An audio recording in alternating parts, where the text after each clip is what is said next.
I've always been a logical and curious kind of person. I mean, that's just my personality. I remember when I was little, my parents gave me an electric train for Christmas.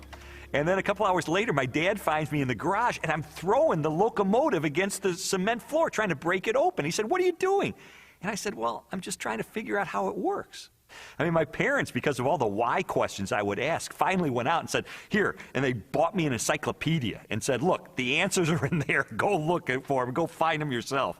I mean, that's just the way I was. And so I guess it's natural that I would become a journalist, because journalists are looking for facts, they're looking for evidence, they're looking for data, they're looking for something that they can publish in the paper and have confidence it is true. Lee Strobel earned a Master of Studies in Law degree from Yale Law School and is the former legal editor of the Chicago Tribune. He is the best-selling author of several books that explore the evidence for the Christian faith. I guess given my curiosity, it's not surprising that when I was in high school, science was my favorite topic, because there the teachers actually encouraged me to like cut open frogs and find out how things work, which I thought was great.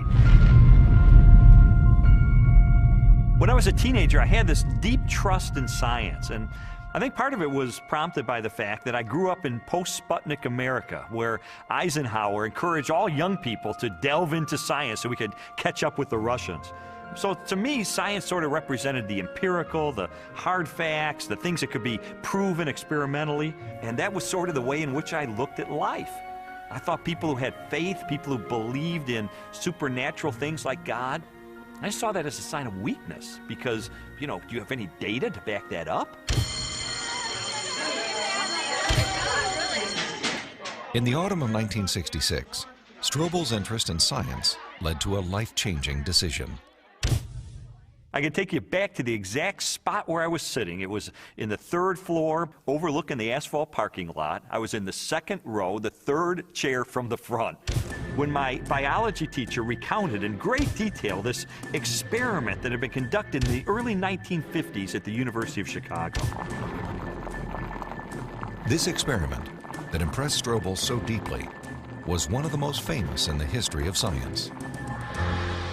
In 1953, Stanley Miller, a graduate chemistry student, tried to demonstrate how life first emerged on Earth.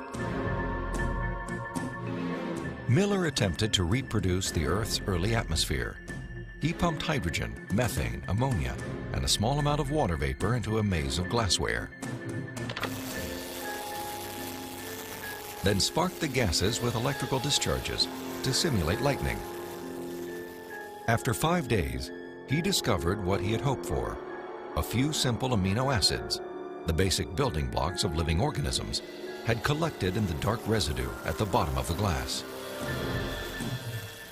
Many hailed Miller's experiment as proof that essential components of life could have formed in the oceans of the Earth billions of years ago. The philosophical implications of Miller's experiment were instantly obvious to me. And for me, it was a eureka moment because I heard this and I thought, wait a minute. If you can show scientifically that life can emerge without any outside assistance, if life can emerge just from naturalistic circumstances, then God was out of a job. From there, the acceptance of Darwinian evolution, and full-blown atheism for that matter, was pretty easy. Because if living organisms could emerge by themselves out of this primordial soup without the assistance of any kind of a god or supernatural intervention, then they certainly could develop naturally over the eons into more and more complex creatures, just as Charles Darwin theorized in his book On the Origin of Species. As Strobel embraced Darwinism and its atheistic implications, he was surprised to discover that many Christians believed their faith was compatible with Darwinian evolution. There's no way you can harmonize neo-Darwinism with Christianity. I could never understand Christians who would say, well, you know, I believe in God, and yet I believe in evolution as well. You see, Darwin's ideas about the development of life led to his theory that modern science now generally defines as an undirected process, completely devoid of any purpose or plan. Now, how could God direct an undirected process? How could God have purpose and a plan behind a system that has no plan and no purpose. It just does not make sense. Didn't make sense to me in 1966, and it doesn't make sense to me now. In 1972, Lee Strobel married Leslie Herdler. 5 years later, Leslie, an agnostic, became a Christian. And I thought, this is divorce. This is going to be the end of our marriage. But all the negative things I expected to happen in her as a result of her newfound faith, they didn't happen. And instead, I saw positive changes in her values and her character and the way she related to me and the children. And I thought, wait a minute, she is attributing this to God. And I don't believe God exists.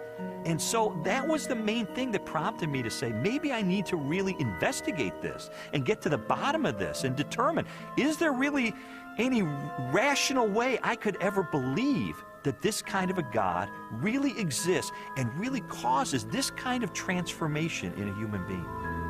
And so I decided to use my legal training and journalism training, my scientific curiosity, to systematically investigate, is there any credibility to the Christian faith? Because science had played such an instrumental role in his turn to atheism, Strobel embarked on an investigation of major discoveries in biology, chemistry, cosmology, and physics. His studies spanned more than 20 years and included interviews with scientists and scholars as he sought to determine for himself what these discoveries implied about the reality of a creator. Throughout his inquiry, one question remained constant. Does the evidence uncovered by contemporary science point us toward or away from the existence of God? Two-time Nobel Prize winner Linus Pauling once said that science should be the search for truth. And that's what I wanted to do. I didn't know where the evidence was ultimately going to take me, but I really did want to know the truth about God. And what I found shocked me, and it stunned me.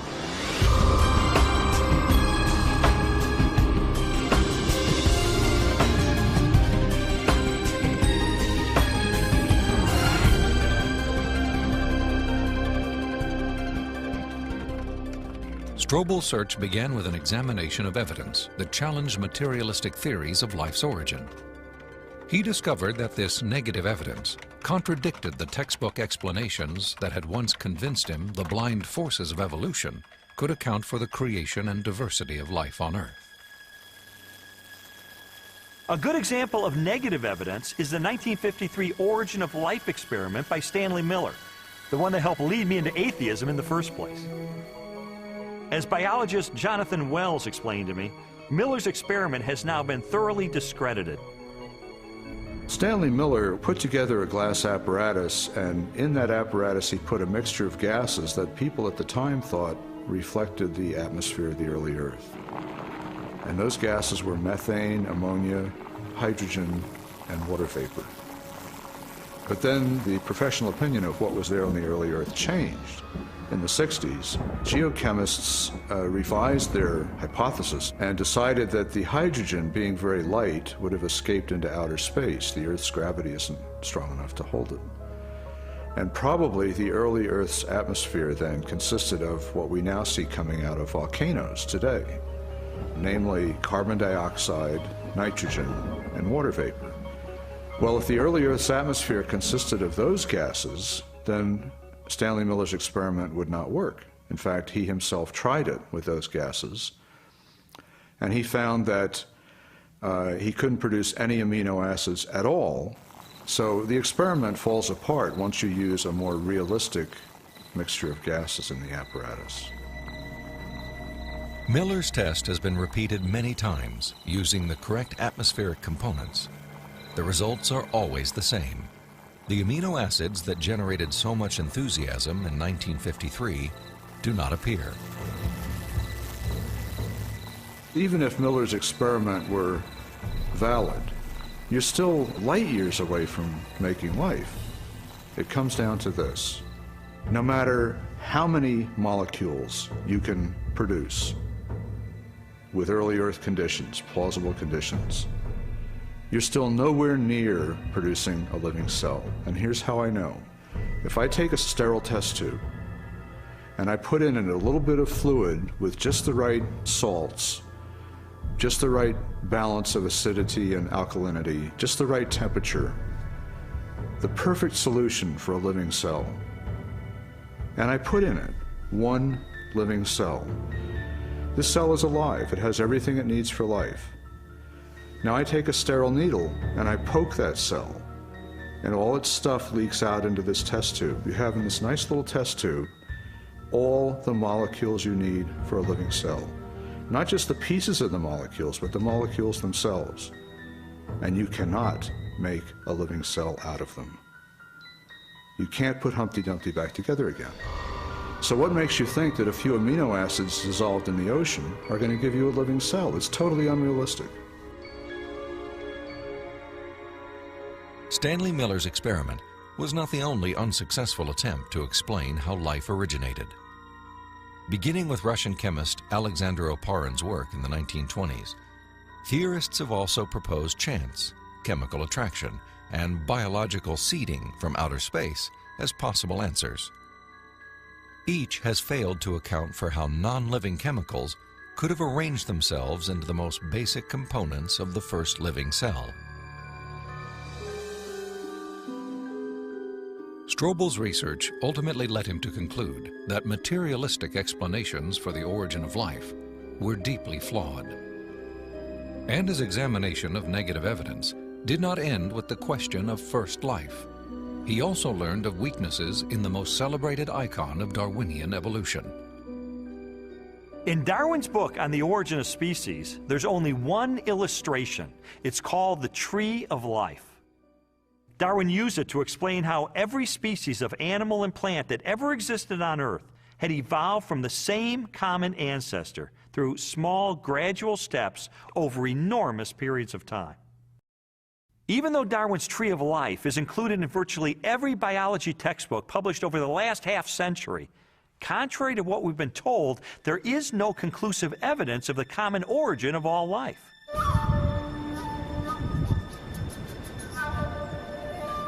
Perhaps the most damaging blow to Darwin's theory is the fossil record.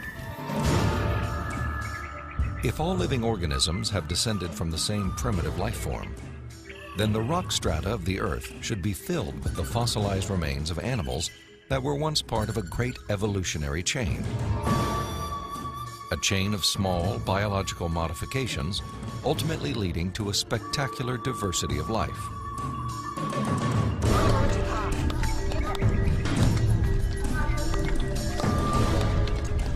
Yet, after 2 centuries of research, highlighted by excavations in southern China, the multitude of transitional experiments, or missing links, that should exist are conspicuous only by their absence. The most graphic example of this void in the fossil record is a geological era known as the Cambrian explosion. The branching tree pattern of Darwin's theory is actually not seen anywhere in the fossil record unless we impose it with our own minds. So the Cambrian explosion is the most dramatic refutation of the Tree of Life. The Cambrian explosion of life was a dramatic episode in geological history.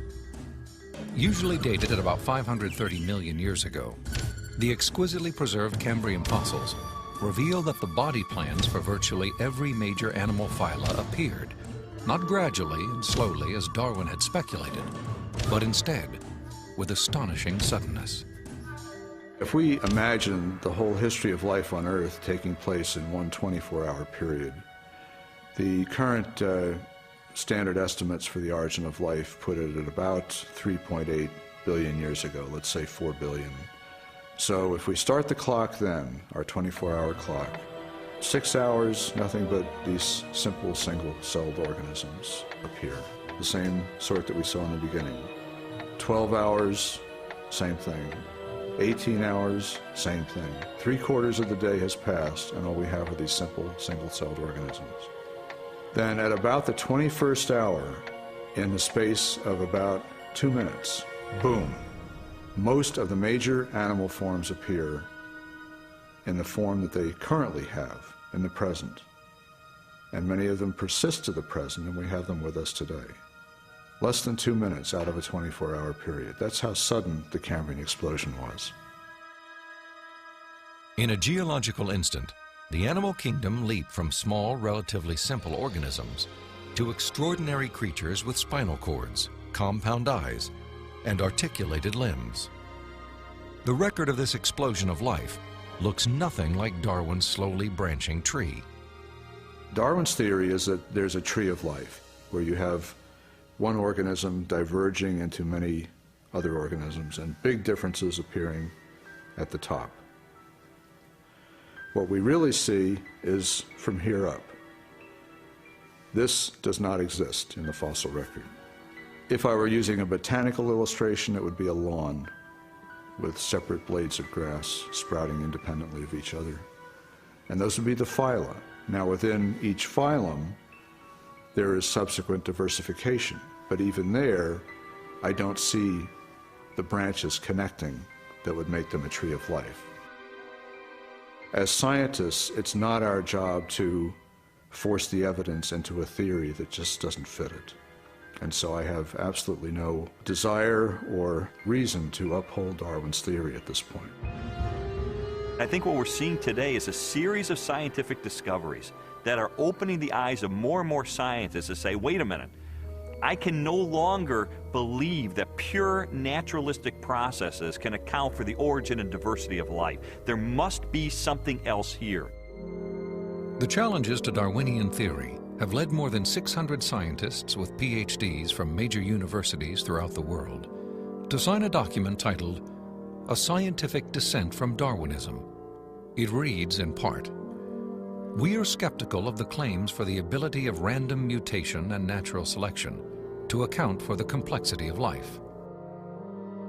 These are scientists with PhDs from Stanford and Berkeley and University of Chicago and Cambridge, major universities, who've looked hard and fast at the evidence and walked away saying, I am not convinced. Maybe there's another explanation. Personally, the negative evidence forced me to conclude that Darwinism would require a blind leap of faith that I just had no good reason to make. Strobel's rejection of Darwinism and materialistic science was also based on a large body of positive evidence for intelligent design. Evidence he first confronted in the science of cosmology, which explores the origin of the universe.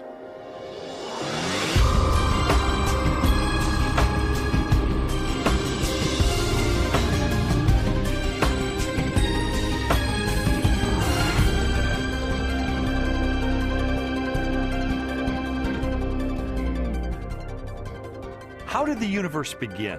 What is its source? Few questions have generated as much controversy through the centuries or inspired as many impassioned opinions. I interviewed William Lane Craig, a philosopher who has devoted much of his career to the study of cosmology and the question of origins. From ancient Greek materialism at the time of Plato and Aristotle up through 19th century idealism, the prevailing view was that the universe is eternal, that the universe never began to exist, that the universe as a whole is, as it were, a static, timeless entity. This belief in an eternal, unchanging universe, for centuries a pillar of Western cosmology, was unexpectedly challenged in 1915 by Albert Einstein's general theory of relativity. Einstein's equations implied a startling possibility. The cosmos was not static, but instead existed in a continual state of either contraction or expansion. Einstein did not like the idea that the universe was dynamic at all. In fact, like almost all scientists at the time in the early 20th century, he assumed the universe was static and eternal. What's interesting and ironic is that he thought he had made some kind of mistake in his equations for the general theory of relativity. But a few years after he developed the theory, a Belgian astronomer named Lemaitre developed a model based upon his equations, which again predicted that the universe was in a continual state of expansion. In 1929, theoretical predictions were confirmed with empirical data. At the Mount Wilson Observatory overlooking Los Angeles, astronomer Edwin Hubble studied light from distant galaxies. Hubble determined that galaxies beyond our Milky Way were moving away from us at a speed proportional to their distance from the Earth. The more distant the galaxy, the faster it is receding. Hubble's landmark discovery led most astronomers and physicists, including Albert Einstein, to a similar conclusion. If the universe is continually expanding, then at earlier points in its history, it must have been smaller and denser.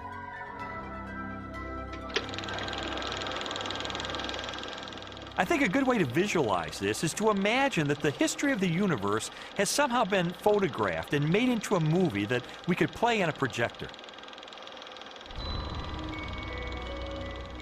As the projector runs forward, we watch the universe as it continually expands.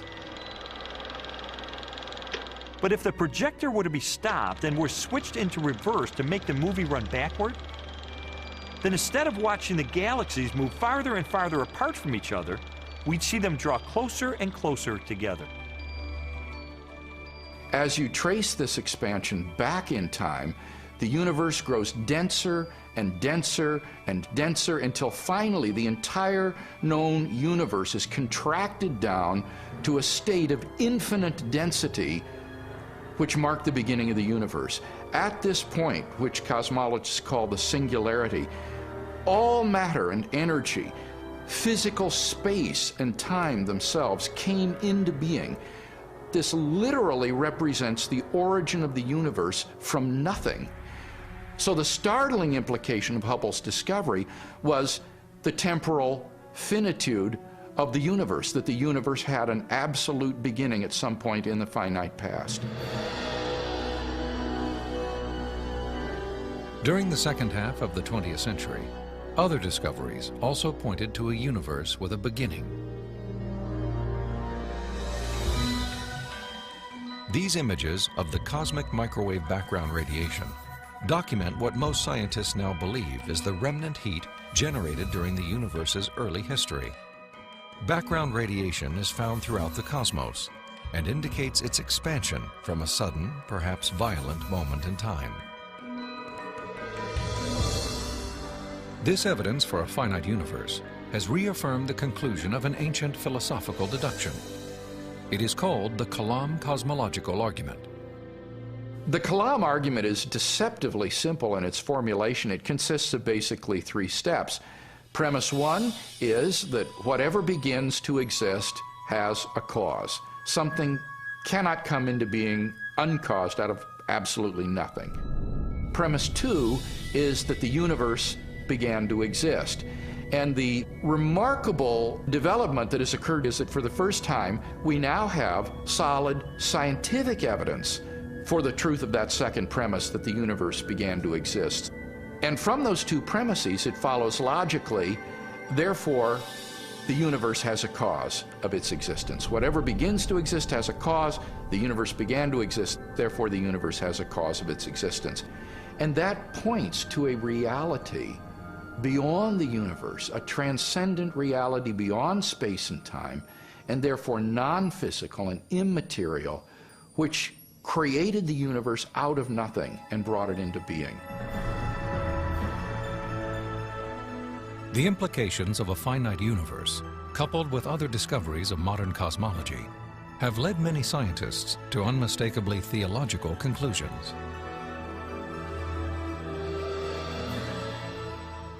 There is no ground for supposing that matter and energy existed before and was suddenly galvanized into action. It is simpler to postulate creation ex nihilo, divine will constituting nature from nothingness. The chain of events leading to man commenced suddenly and sharply, at a definite moment in time, in a flash of energy and light. We can't understand the universe in any clear way without the supernatural. Supernatural creation of the universe in a flash of energy and light. You know, it sounds an awful lot like the first chapter of Genesis to me. Today, the vast majority of even the most skeptical astronomers and cosmologists believe that the universe had a beginning. This belief isn't based on some theological doctrine. It's based on scientific evidence. And I think if we follow the evidence wherever it points, it points clearly and powerfully and persuasively in the direction of a creator.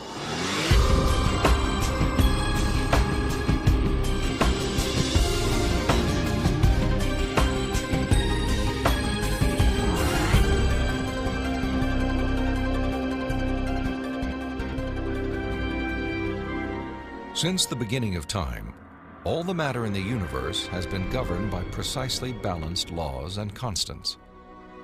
During an interview with Robin Collins, a philosopher with degrees in mathematics and physics, Strobel learned how these laws offer compelling evidence for a creator and conspire to make the universe habitable for life. The laws of physics are balanced on a razor's edge for life to occur. For example, if you didn't have something like gravity that pulled matter together, you would never get planets, you wouldn't get stars, you wouldn't get any complex organisms. If you didn't have the strong nuclear force, there would be nothing to hold protons and neutrons together in the nucleus. And so you wouldn't have any atoms, so no chemistry. If you didn't have the electromagnetic force, you would have no bonding between chemicals. You would have no light, and the list goes on. So you need all these sorts of fundamental principles have to be in place in order for life to occur. Wipe out one of those principles, wipe out one of those laws, no life. Strobel learned that life also hinges on the precise strengths and relative values of many different physical constants. One example of this fine-tuning is the force of gravity. Imagine a ruler divided up into 1-inch increments and then stretched across the entire universe, a distance of some 14 billion light years. For the purposes of illustration, the ruler represents the possible range for gravity. In other words, the setting for the strength of gravity could have been anywhere along the ruler, but it just happens to be situated in exactly the right place so that life is possible. Now, if you were to change the force of gravity by moving the setting just 1 inch compared to the entire width of the universe, the effect on life would be catastrophic. No large-scale life forms could exist. Anything that was more than the size of a pea would be completely crushed. So you might be able to get life of a very, very primitive sort, such as bacteria, but you could never get conscious observers. The strength of gravity is just one of at least 30 separate parameters that must be finely tuned to produce a life-sustaining universe. Another example is the cosmological constant. The cosmological constant describes the expansion speed of space in the universe. If space expands too quickly, then the universe will spread out so quickly that material objects can't form. So you can't get stars and galaxies and planets and the types of things that we, of course, take for granted in our universe. Physicists have determined that the cosmological constant is fine-tuned to 1 part in 100 million billion billion billion billion billion.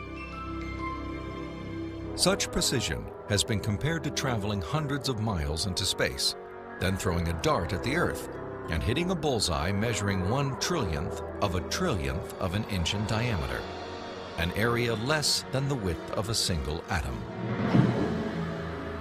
Just consider those two parameters, gravity and the cosmological constant. Their level of fine-tuning is to a precision of 1 part in 100 million trillion, trillion, trillion, trillion, trillion, trillion. I mean, that's like 1 atom in the entire known universe.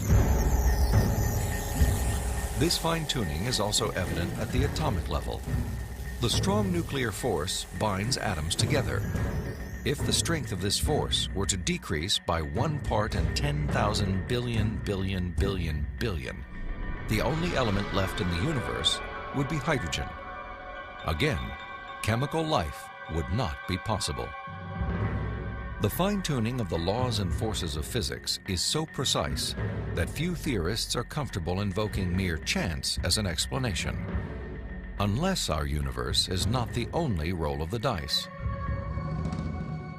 If the universe looks like it's fine-tuned for complex life, maybe there's a fine-tuner. Maybe it was fine-tuned for life. And this has certain unsavory theological implications. And so it's not surprising that those committed to a fundamentally materialistic view of reality would try to find an escape hatch. And the most popular escape hatch for this theological implication of fine-tuning is this idea of multiple universes.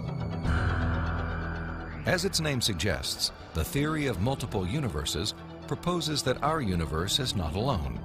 Instead, it is part of a vast ensemble of universes, each with a different set of laws and constants.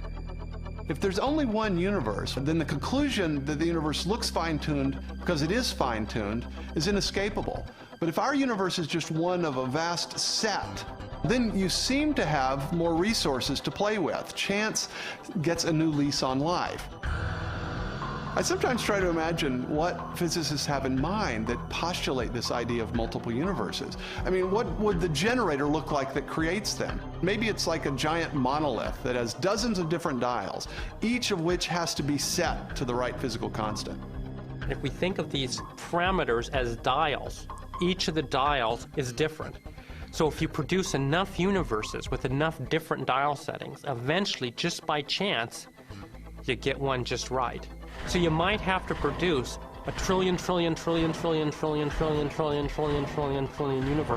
But eventually, if you have a generator that's just spitting out just an enormous number of them, then it gets the right dial setting. And then by just chance, you get conditions right for life.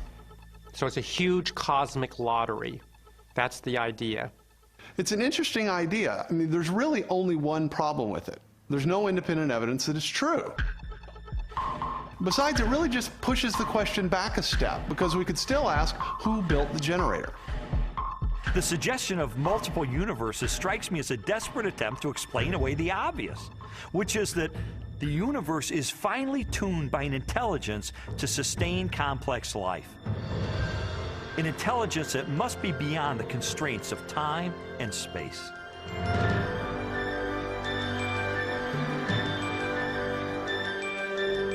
Strobel's journey through a universe finely tuned for life inevitably led him home, to the blue jewel of our solar system, the planet Earth. There he encountered another array of critically balanced conditions essential to human existence.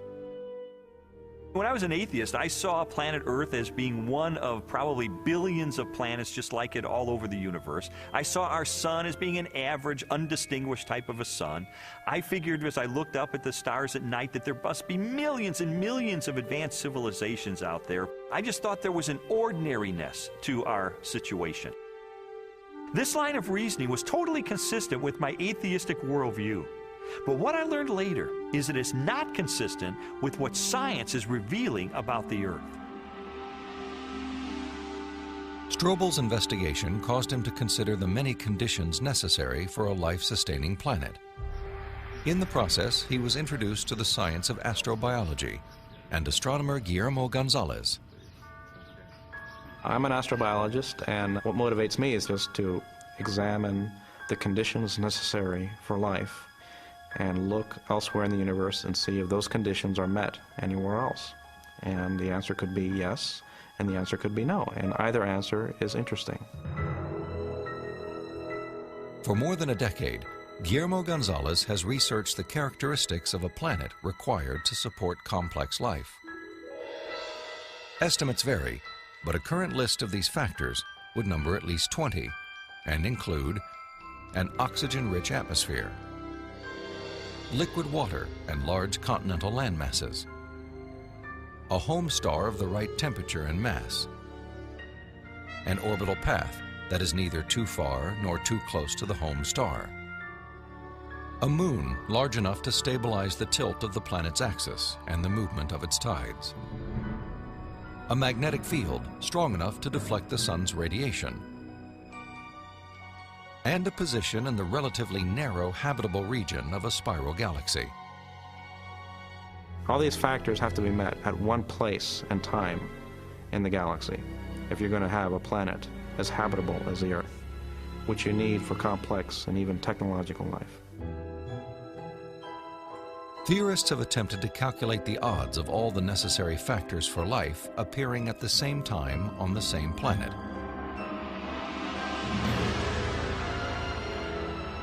A conservative estimate is 1 chance in 10 to the negative 15th, or 1/1000th of 1 trillionth. On those terms, even when compared to the billions of suns and possible planets in our Milky Way galaxy, the probability of even a single habitable world appears unlikely. There are many probabilistic resources in the galaxy, but on the other side of the coin are all these factors that you need. You have to get just right in order to have just one habitable planet like the Earth. And that leads me to conclude that yes, we're rare in the galaxy. Gonzalez's study of the Earth's habitability led him and colleague Jay Richards to expand the scope of their research. They began to examine how a life-sustaining planet like Earth may also give its human inhabitants access to the mysteries of the universe. I don't think there has ever been a time in the history of the human race in which at least some people haven't contemplated these questions. We ask, why can we see distant galaxies, millions of light years away in the universe?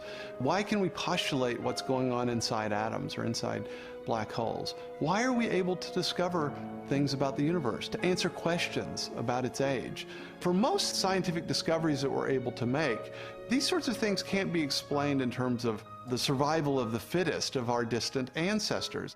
Not only our ability to do science, but the openness of the natural world to science just completely outstrips the sort of reductionist and Darwinian explanations that we're used to. In response to this evidence, Richards and Gonzalez have argued that our ability to make scientific discoveries is no fluke or accident. Instead, it points to an underlying purpose behind the universe. It is actually designed for discovery.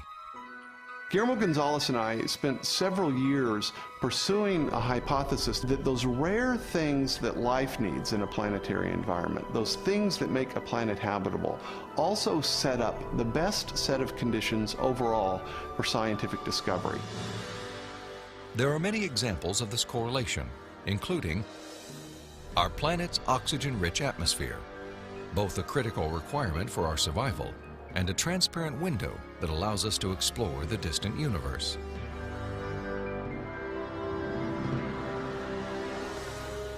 The Earth's precise distance from the Sun and the size of its moon and home star.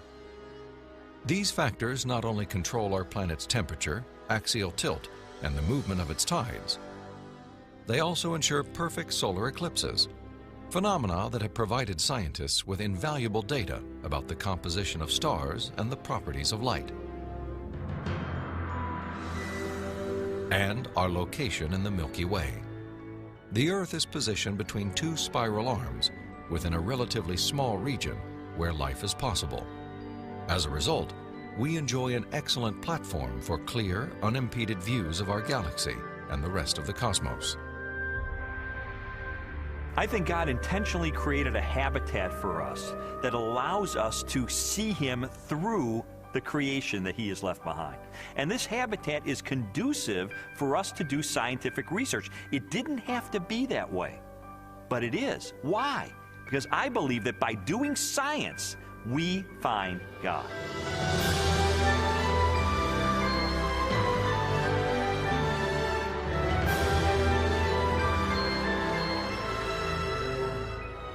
The final leg of Strobel's investigation transported him from the deepest reaches of the cosmos to the microscopic universe of the living cell and the science of biochemistry.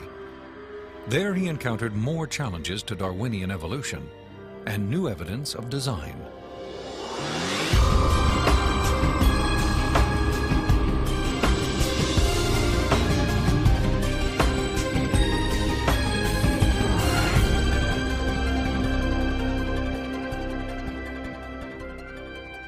Throughout the second half of the 20th century, spectacular technologies revolutionized scientific understanding of the cell, the basic unit of life. During an interview with biochemist Michael Behe, Strobel learned how this new knowledge has shaken the foundations of Darwin's theory. In the 19th century, when Darwin was alive, scientists thought that the basis of life, the cell, was some simple glob of protoplasm, like a little piece of jello or something that was not hard to explain at all.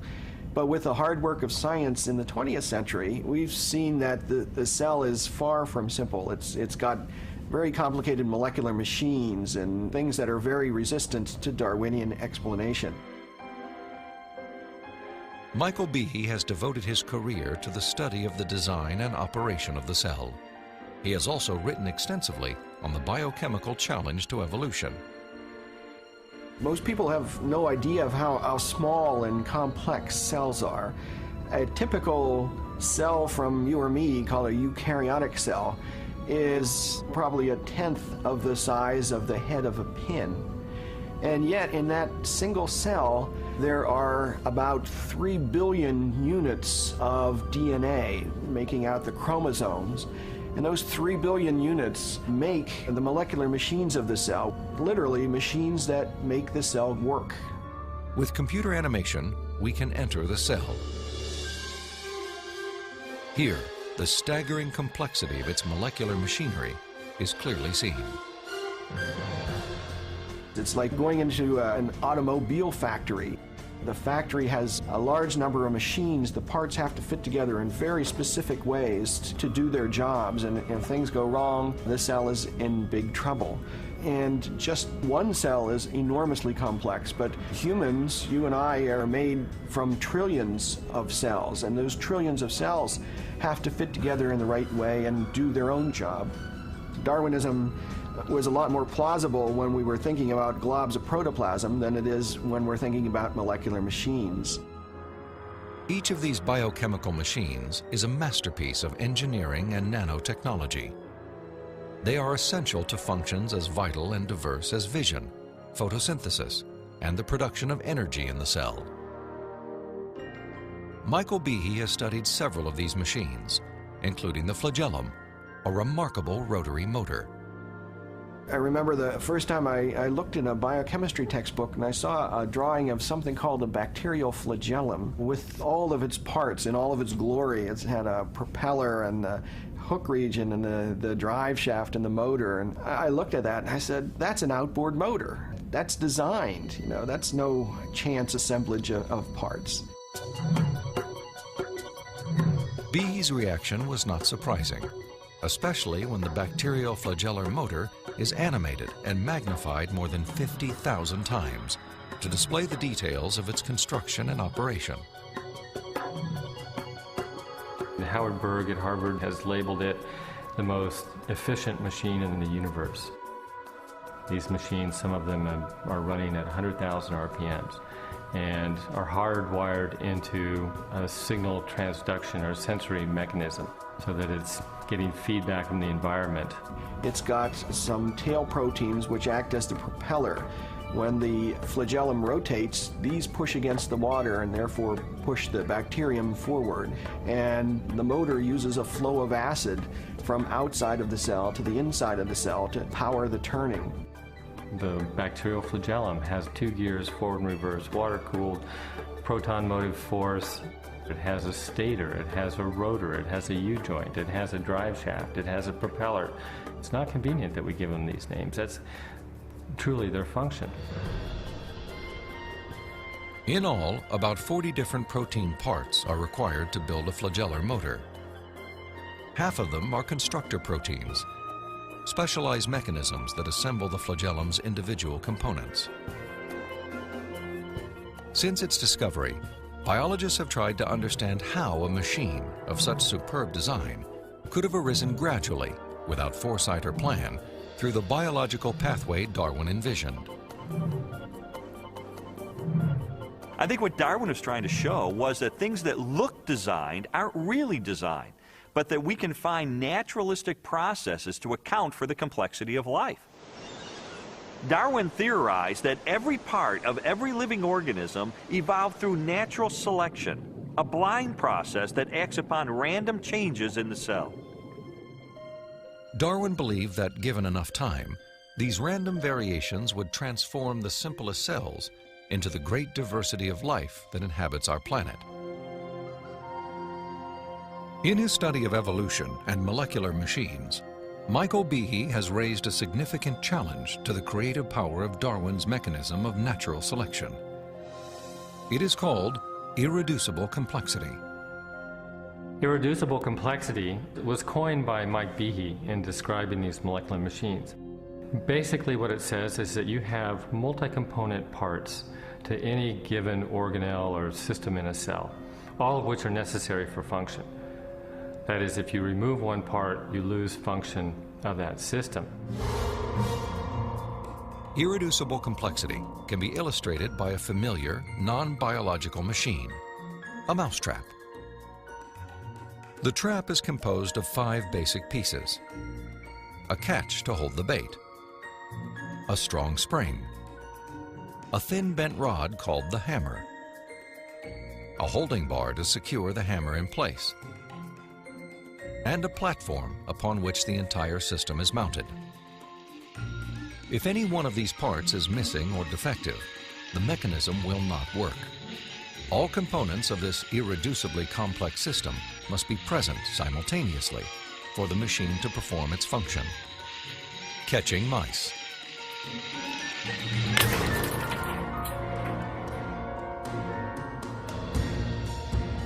The concept of irreducible complexity also applies to biological machines, including the bacterial flagellum. All told, there are about 40 different protein parts which are necessary for this machine to work. And if any of those parts are missing, then either you get a flagellum that doesn't work because it's missing the hook or it's missing the drive shaft or whatever, or it doesn't even get built within the cell. You can't put something like that together gradually because they need a large number of parts interacting with each other at the same time before they work at all. Without the tools to observe the machinery of the cell, and long before the idea of irreducible complexity, Charles Darwin offered a way to test his own theory. In Origin of Species, he wrote, "If it could be demonstrated that any complex organ existed, which could not possibly have been formed by numerous, successive, slight modifications, my theory would absolutely break down." Darwin acknowledged that if someone identified a biological system that could not have been constructed in incremental steps over long periods of time, then his theory would be invalid. And what Michael Behe and others have discovered is the existence of biological machinery that cannot be explained away by Darwinian processes. Darwin's failed predictions have in fact falsified his own theory.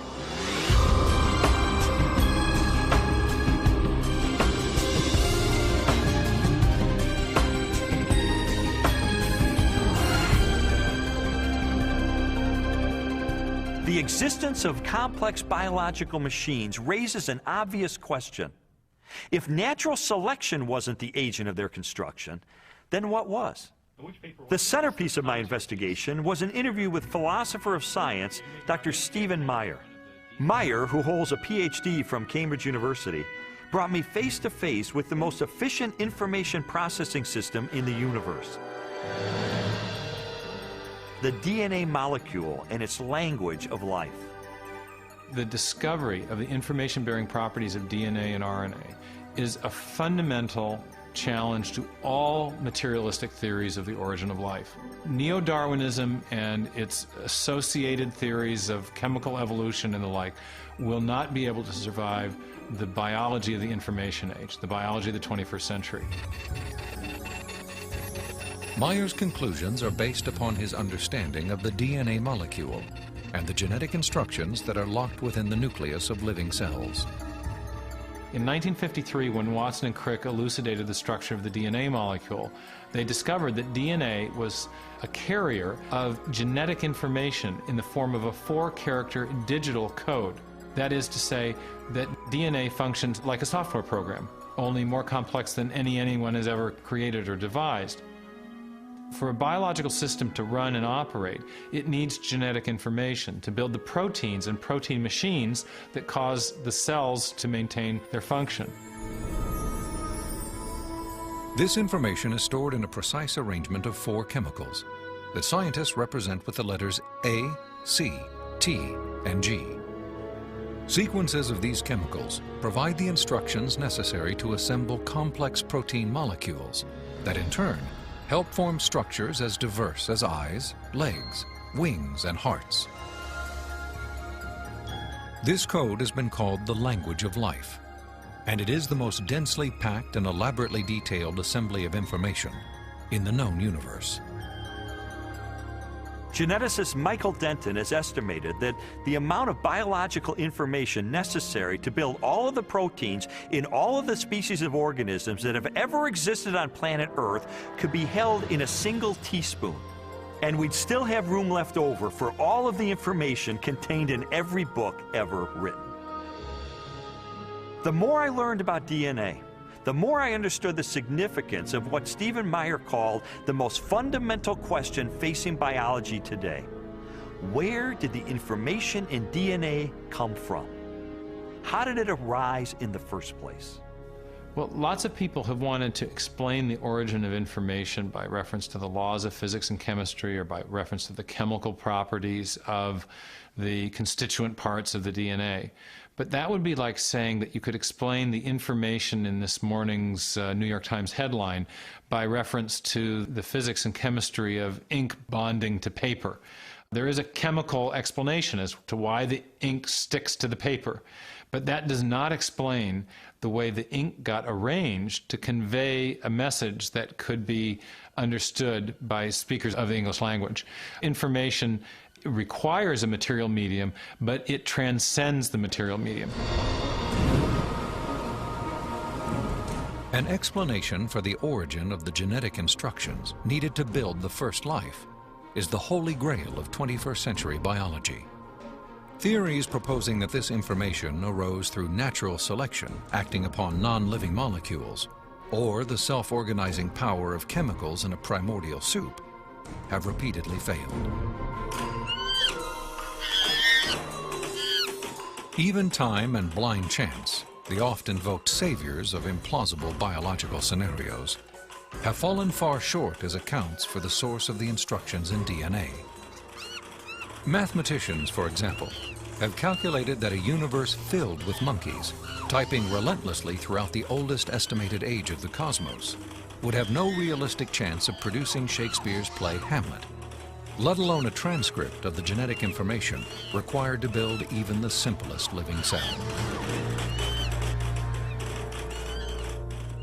Based on our uniform and repeated experience, which is the basis of all scientific reasoning about the past, there is only one known cause for the origin of information, and that cause is intelligence.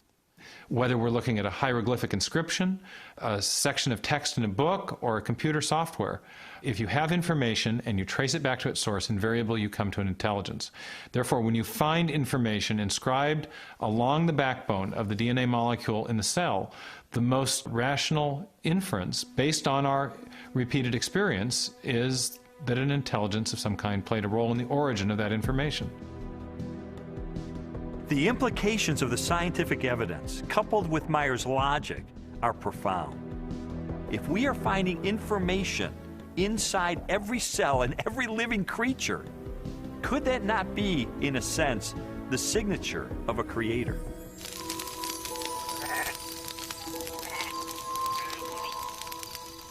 "30 centuries before science unlocked the mysteries of genetic information, or a telescope probed billions of light years into space, the Hebrew shepherd and poet David wrote eloquently of a creator who revealed his existence and power through all that he had made. The heavens declare the glory of God. The skies proclaim the work of his hands. Day after day they pour forth speech. Night after night they proclaim knowledge. Their voice goes out into all the earth, their words to the end of the world." God himself is invisible. He is a spirit. And yet, one of the purposes he has for us is to find him so we can know him. And he's left behind a series of clues. And sometimes we just have to kind of take our blinders off and get beyond our presuppositions and say, wait a minute, I am going to pursue the evidence of science wherever it points. And if it takes me to a very uncomfortable conclusion that there is a creator, then if the evidence points in that direction, that's the way I'm going to go. According to a lot of the mainstream media, the theory of intelligent design is a faith-based idea. And in saying that, they want to dismiss it as something that has no basis in science. But the media has confused a fundamental issue. They're confusing the evidence for the theory with the implications of the theory. The theory of intelligent design may well have implications that are supportive of theistic belief, but the theory is not based on theistic belief. It's based on the discovery of digital code in cells, miniature machines in cells, the fine-tuning of the laws of physics and chemistry, and standard ways of scientific reasoning about the remote past in the history of life. 40 years ago, a lecturer in a high school biology class convinced an inquisitive 14-year-old freshman that there was no God. Ironically, years later, it was an open-minded investigation of scientific evidence that led Lee Strobel to belief in a creator. One of the most interesting things I've learned as I've gone on this journey of scientific discovery has been that you don't have to commit intellectual suicide to come to the conclusion that there is an intelligent designer. Because today, science is pointing more directly and more powerfully toward a creator than any other time in the history of the world. I was trained in journalism and law to respond to truth. I had to take a step of faith in the same direction that evidence is flowing, which is logical and rational. We do that every day of our life. We make steps of faith based on the evidence that we perceive. And so it was the most logical and rational step I've ever taken to put my faith in the creator that science tells me exists.